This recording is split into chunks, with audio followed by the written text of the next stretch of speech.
pero no obtuvo ninguna victoria militar decisiva. La campaña militar que montó le fue mal, y sobre todo la propuesta política que realizó, la propuesta de la monarquía, fue muy mal recibida. No hubo para nada consenso, por el contrario, la mayoría de los que estaban por la independencia estaban por una república, y le va mal en el gobierno a San Martín en Lima. Militarmente ninguna victoria, la campaña de intermedios es una derrota, y en términos políticos su propuesta genera rechazo.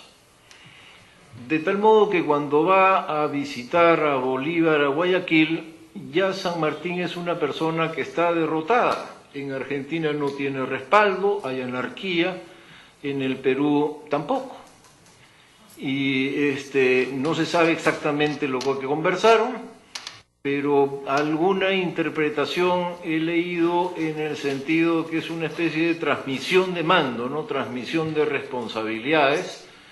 En ese ánimo va San Martín, y que Bolívar, bueno, no quería oír ninguna otra cosa, era exactamente lo que él pensaba, y Bolívar, al incorporar Guayaquil a la Gran Colombia, ya lo evidencia, ¿no? Que está en marcha hacia el sur, y que, bueno, entonces se dan de la mano, ¿no? San Martín está cediendo, Bolívar está queriendo avanzar. Entre medio hay un año de anarquía, el primero del Perú independiente, que es un desastre, el Congreso que nombra un triunvirato, golpe de Estado de Rivagüero, desorden monumental, derrota de una nueva expedición militar, reingreso de los españoles a la capital, retoman Lima, finalmente derrocado Rivagüero, y Sucre en el Perú, conspirando, no conspirando, moviendo sus fichas, hasta que finalmente aparece Bolívar en escena. Y viene, como todos sabemos también, la campaña final, que termina en Junín y Ayacucho. Como ya estoy hablando mucho tiempo, una palabra nada más sobre Ayacucho. Como sabemos, hubo peruanos en ambos bandos, numerosos, pero los números son más o menos claros. Ambos ejércitos tenían aproximadamente 10.000 personas, los realistas eran 1.000 más, 10.000 contra 9.000 más o menos, y los realistas eran 500 de ellos, eran españoles propiamente dicho. Los otros 9.500 eran en realidad peruanos, bolivianos, la mayoría indios o mestizos, en palabras de Pezuela, que describe en un informe su propio ejército, dice que la mayoría eran cholos. Eso es lo que Pezuela dice sobre su gente.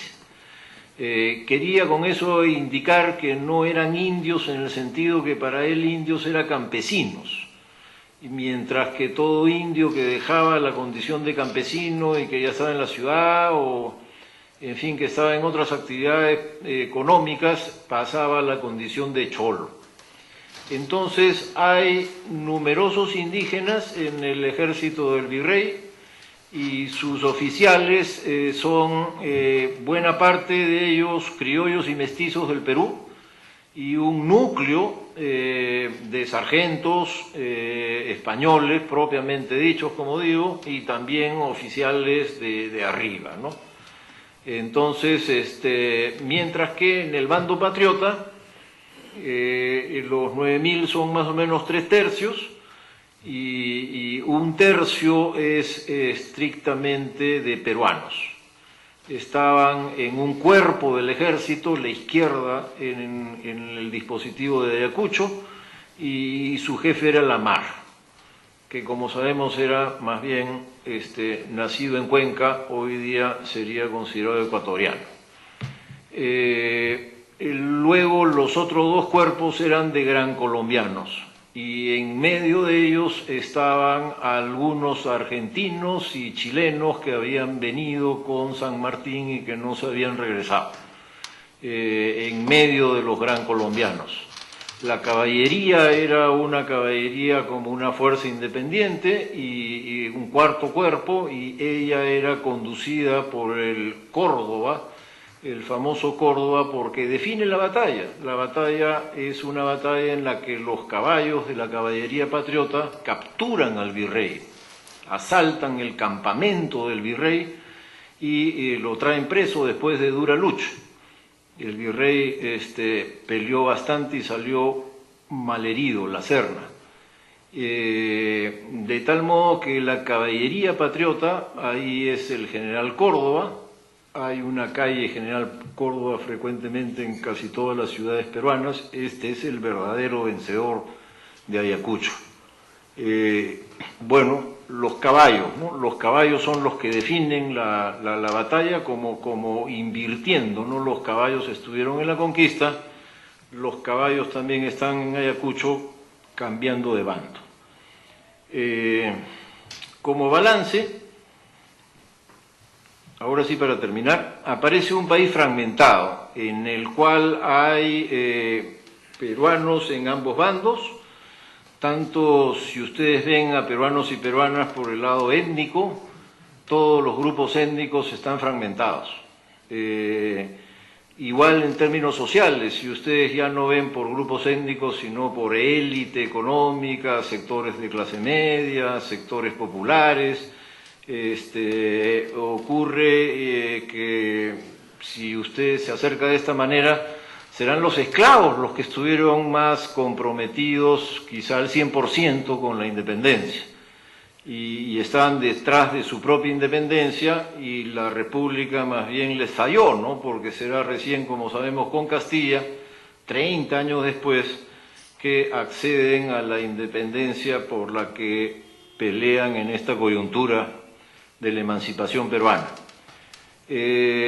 La tesis de Bonilla de que fue necesario un ejército foráneo se sostiene, en alguna medida, no al grado de que no hubiera en el Perú esfuerzos por la independencia, como hemos visto han sido numerosos, la época de las juntas, y luego pues un tercio de los patriotas que pelean en Ayacucho son peruanos, hay guerrillas patriotas, hay algunos generales guerrilleros del bando patriota, Otero por ejemplo, y bueno, así como hay guerrilleros realistas, Ninavilca, habrá guerrilleros patriotas, Otero entre otros.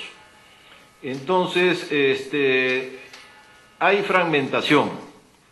Los ejércitos de San Martín y Bolívar son indispensables, no porque no haya habido participación, sino porque la participación era de una fracción del Perú contra otra fracción del Perú. Luego, otro tema es que en alguna medida son las regiones contra Lima, es una lucha regional contra el centralismo limeño muy intensa, que empieza en las sublevaciones indígenas. Tupac Amaru puede ser interpretado también obviamente de esa manera, como una rebelión del Cusco contra el virrey de Lima, y luego todas las que hemos visto de la fase de la Junta son contra Lima. Entonces la tensión no solamente es étnica y social, sino es regional. El Perú aparece en medio de conflictos, como que nace a empujones, cuenta con apoyo de una parte, pero la otra parte no estaba en ese momento de acuerdo. Y su primera definición como Estado va a ser una definición con presencia de los indígenas, en forma corporativa. Van a votar, ¿no? Ahí está la clave. El sistema de acceso al poder que plantea la República es un sistema en el cual todos votan. Recién Piérola será el que le quite el voto a los analfabetos, pero en el siglo XIX, a la usanza de Cádiz, todos votan en un primer turno. Y en ese primer turno solo se elige electores, uno por cada 200. Y luego los electores se reúnen y los electores son los que realmente eligen a las autoridades, presidente, Congreso. Entonces no había voto directo, había voto indirecto, los electores eran los que decidían, pero en el primer turno votaban los indios. Y eso es como la incorporación de los indios a la república que nace, pero una incorporación no como ciudadanos plenos, sino en el primer turno. De tal modo que es una incorporación subordinada y sin embargo incorporación al fin y al cabo, ¿no? La república más bien en la que los indios, los analfabetos no tienen derecho al voto, es la que nace a final del siglo XIX con el gobierno de Nicolás de Piérola. Pero en el transcurso del primer siglo, siguiendo las costumbres impuestas por Cádiz, pues los indios estaban incorporados en forma subordinada. Así es una república en la que nace como cojeando, sin dejar completamente de lado sus tareas y responsabilidades ni sus retos, pero sin cumplirlos a plenitud tampoco y con muchos problemas al interior, con muchos fraccionamientos al interior que van a explicar por qué luego a continuación viene un ciclo de 20 años de generales. Solo el ejército tenía la cohesión suficiente como para gobernar al Perú semianárquico que surge de la independencia. Bueno, muchas gracias.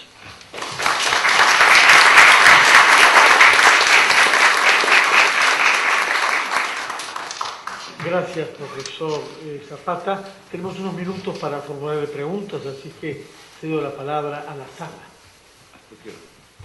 Hasta las 8:30, ¿no? Por favor, señor.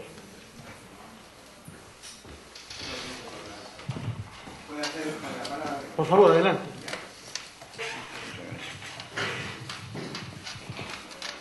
Señor Carvalho, mis felicitaciones por estos eventos que son muy importantes para la formación cultural e histórica del Perú tan descuidada.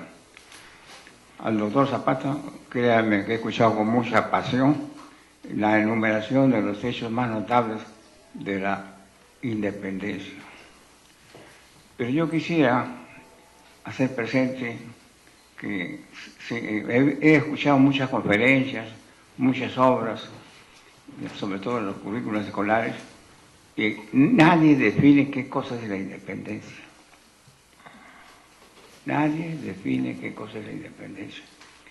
La gente en esa época ha luchado por la independencia de Perú, sin saber lo que era la independencia. El doctor ha dicho muy claro, el doctor Zapata, que dentro de los ejércitos, tanto los llamados libertadores como realistas, existían una gran cantidad de peruanos. Pero hay algo que yo quiero agregar a este asunto. En realidad, la independencia, entre comillas, la independencia de Perú, fue realizada, financiada por Inglaterra, por los ingleses, porque ellos siempre tuvieron mucho interés en las colonias españolas.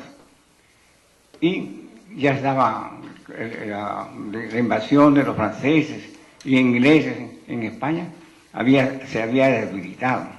Entonces sí es verdad que los ingleses han, digamos, financiado toda esta campaña para apoderarse de las colonias peruanas, ¿no?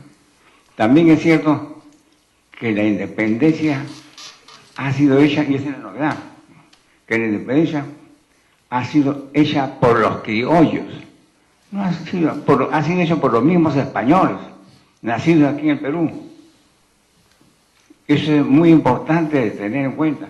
Por eso cuando la simbólica independencia de Perú, ¿no?, que hace San Martín, ¿no?, es una simbolía nada más, es una literatura.